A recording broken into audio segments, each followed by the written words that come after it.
I'd just like to show you my top 5 favourite books on heritage and history and the landscape. Just delve straight into the video.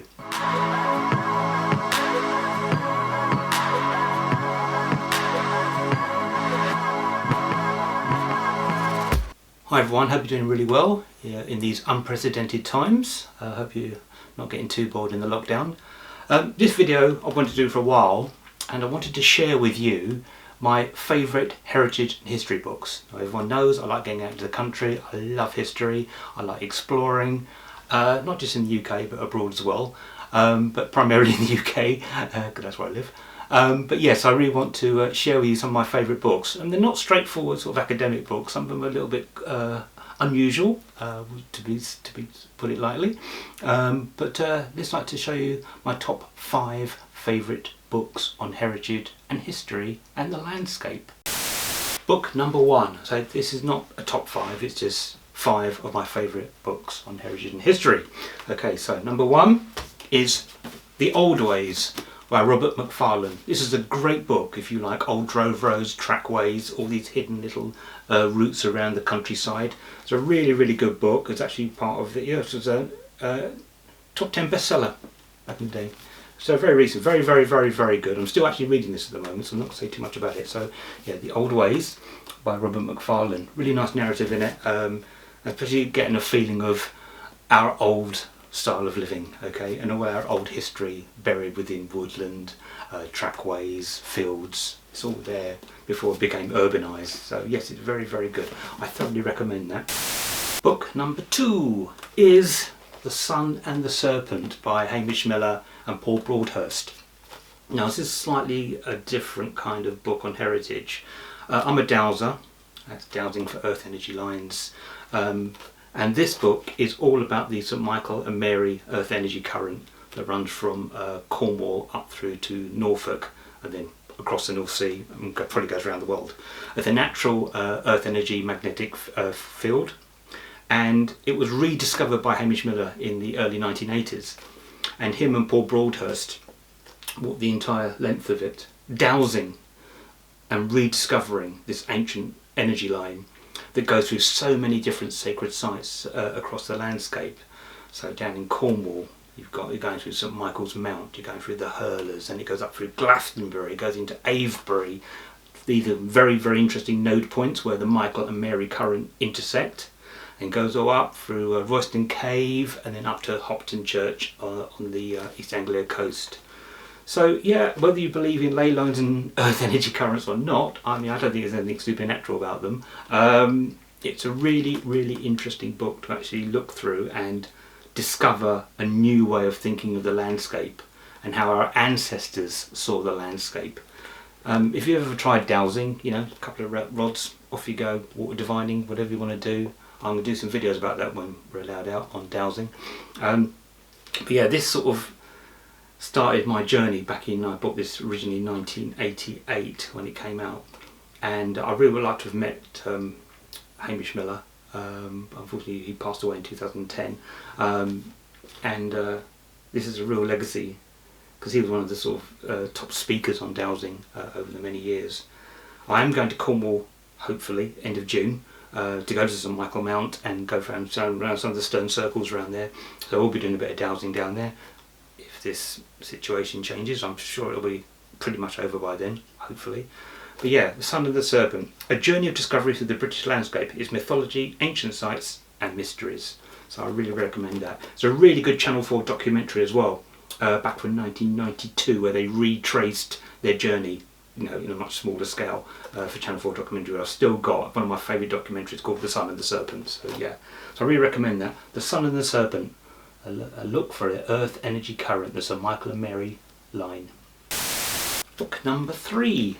Okay, yes, it's my home away from home, Exploring Avebury by a gentleman called Steve Marshall. This is a really, really nice laid out, beautifully put together book on the world's largest stone circle and its surrounding landscape.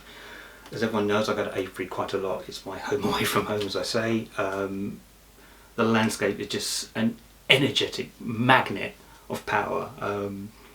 I can't explain it. You got the Avebury Stone Circle itself, you've got Silbury Hill, Westgate Long Barrow, the Sanctuary, Windmill Hill. It's an incredible landscape, probably one of the most unique in the world. I've done lots of videos from there. I'll put a few below in the description.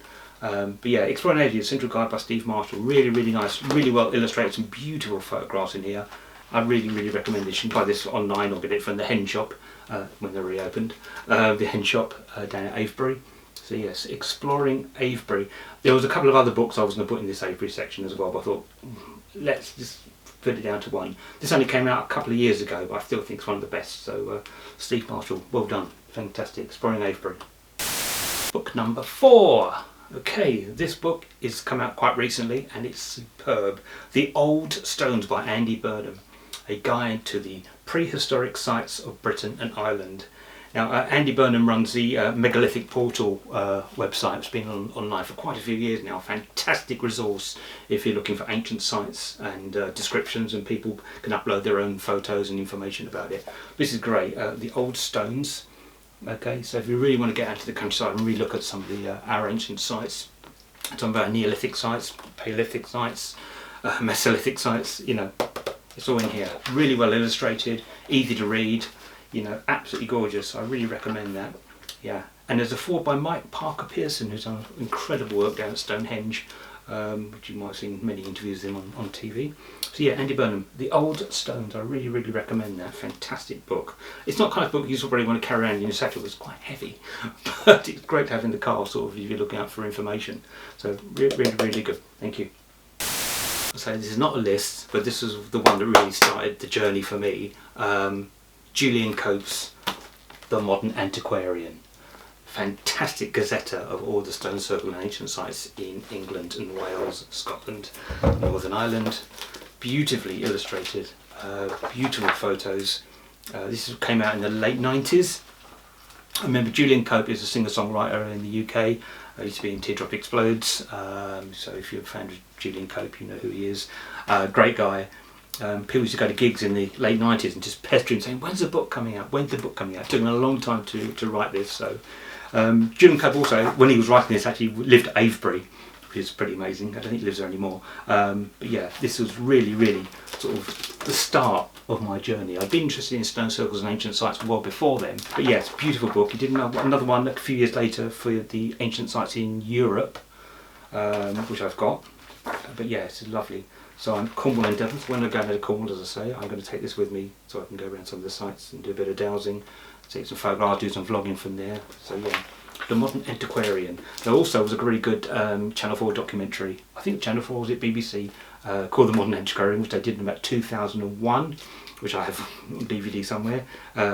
And it was really good because Julian Cope is actually very, very funny to be interviewed, and following him around some of the sites. Very much like I did with the Channel 4 documentary on the Sun and the Serpent. I sort of retrace some of the sites he went to. So yeah, The Modern Antiquarian by Julian Cope. I really recommend that. I think you can still get it. I mean, it's a hefty tome. I mean, even back when I bought this, it was about £40–50. So I don't know how much it is now, but yeah. Very, very, very good. Also, he's got a great website, The Modern Antiquarian, where once again, like the Megalithic Portal, people can upload their photos and talk about ancient sites. Really, really interesting. So yeah, there you go. So they're my favourite books. I say I'm really interested in history and heritage, as well as a million other things, of course. But yeah, they've been with me a few years now, and it was good to research on if I'm going out and looking for places to go to. So I'd be interested to know what yours are as well, even if you do have some favourite heritage books. Okay. But anyway, in this weird time, I hope you're staying well. Please wash your hands all the time. I'm sure it'll be over soon. I mean, we'll get back to normality, whatever normality will be. Okay, so anyway, you guys take care. We'll see you next time. All the best.